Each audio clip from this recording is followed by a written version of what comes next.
Hi, my name is Dr. Abby Rosen. I'm a psychologist and an award-winning author.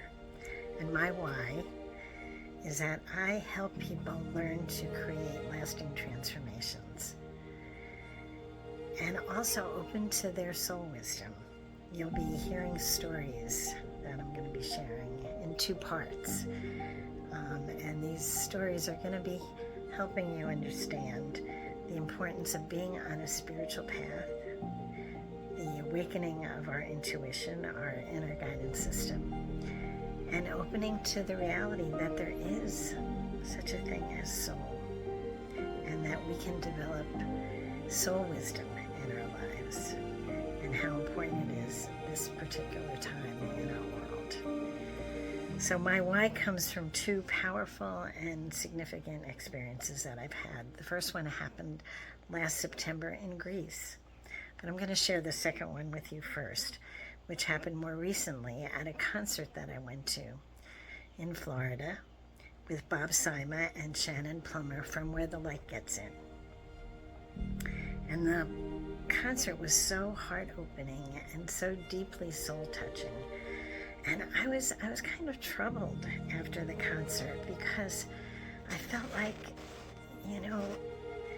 there's something wrong in our world if the powerful, award-winning words of Bob Sima and the amazing, really gorgeous harmony of Shannon Plummer, why they're not huge in our world. And I realized it's because soul isn't mainstream yet. It's coming, but it's still pretty far away from people really getting to understand the importance of their souls.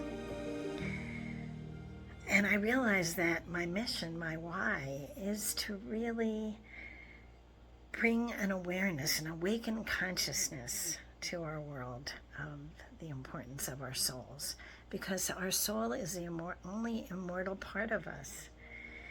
Our bodies are going to change, our thoughts are going to change, our feelings are going to change, our life circumstances are going to change, but our soul is immortal, and it carries the wisdom of lifetimes. It carries the lessons that we're supposed to learn in this lifetime and the gifts we're supposed to share.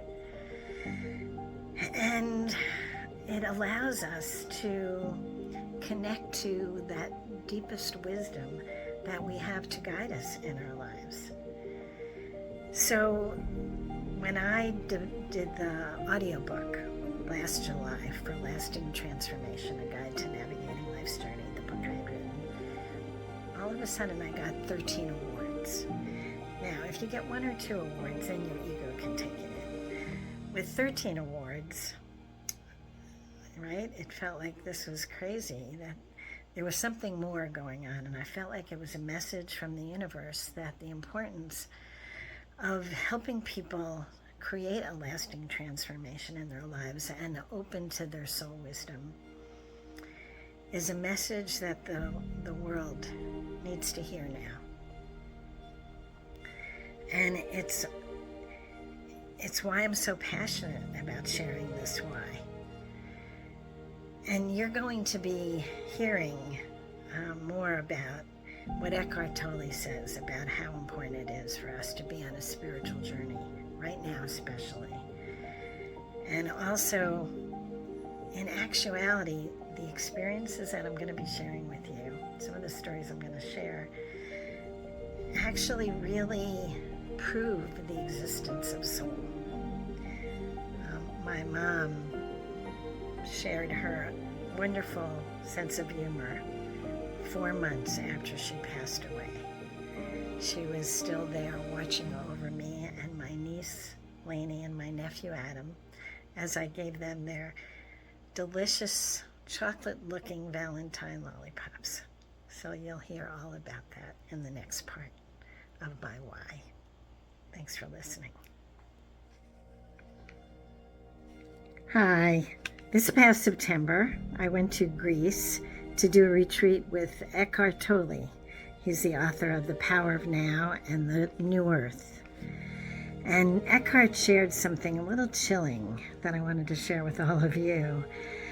And what he shared was that he was sorry to let us know that we were going to be going through dark times, difficult times in the future. And he said that those who were on a spiritual journey, who were on a path of developing inner consciousness, would be the ones to be able to make it through these dark times, feeling more connected to themselves, connected to their significant communities, and feeling more peace and compassion and less being torn apart. Now that the elections have happened, we understand more of what Eckhart Tolle was referring to in September. And, there are just as many people on both sides. So some people are feeling hopeful and positive, and other people are feeling really deep grief, fear, kind of terror, and concern about what the future holds. So regardless of which side you're on, just know you're not alone. But for those who are feeling a lot of grief and disappointment and fear, I wanted to share with you that what Eckhart's talking about is really the reason that my book and newly launched audiobook, Lasting Transformation, A Guide to Navigating Life's Journey, is more important than ever, because we need guidance. We need to be able to know what the steps are to developing a sense of inner connection and inner consciousness, and a connection, that allows us to learn our life lessons and develop soul wisdom. That includes just taking time to fasten our seatbelts and breathe, and be able to do that in community with other like-minded, like-hearted people. And that's what Lasting Transformation is all about, is giving you the guidance to navigate your life's journey. So many people have objections to that whole possible path of developing an inner sense of awareness and consciousness, and developing spiritual practices to give us the strength and the wisdom to navigate through the times that we're approaching. So I wanted to share an experience I had that was heart-opening and mind-blowing, that can reinforce more about what this path of spirituality can allow us to experience. I had been going to Los Angeles for one of my best friends. Marilyn was getting married in Los Angeles on Valentine's Day, and I was leaving out of Baltimore, where my niece and nephew, my sister and brother-in-law live, and it was going to be Valentine's Day, so I had to give my niece, who's 5, and my nephew, Adam, who's 8, Valentine lollipops, because it was going to be Valentine's Day, and they looked really yummy and delicious. I got them from the health food store, and they said, "I love you and be my Valentine." So Lainey, who's 5, bit into hers, and Adam bit into his, and they both said at the same time, "Oh, yuck, this doesn't taste like chocolate," because they look like chocolate, really yummy and delicious. And I realized, oh my God, of course they're not chocolate. They're from the health food store, and in 1991, there was no chocolate in health food stores. It was only carob. So the carob Valentine lollipops got thrown away. And Marilyn had done a reading with what is called a clairaudient. It is actually somebody who is supposed to be able to hear people who have passed on, people who are on the other side. And I listened to the tape of Brian, who was a clairaudient, doing the reading with Marilyn, and even though the voice was Brian's, the words that were coming out of his mouth were clearly her mother's words. So I thought, well, since I'm going to be in LA, I could do a reading with Brian, who's the clairaudient, about my mom's passing. And so I was really skeptical, though, so I didn't call him until the night I was about to fly out to LA for Marilyn's wedding. And he just happened to have a cancellation for the one day I would have been able to make the appointment. And I didn't tell him anything about myself or who referred me, because Marilyn's also a therapist, and Marilyn and I had run the San Francisco City Yoga Meditation Center together. So I didn't want him to know anything about me that he could pick up from context clues, knowing that I was a psychologist and Marilyn's friend. So he would know that there was a spiritual part that was important to me as well. So I went for the reading, and my mom had just passed away in 1990 at the end in November, and she had died from congestive heart failure.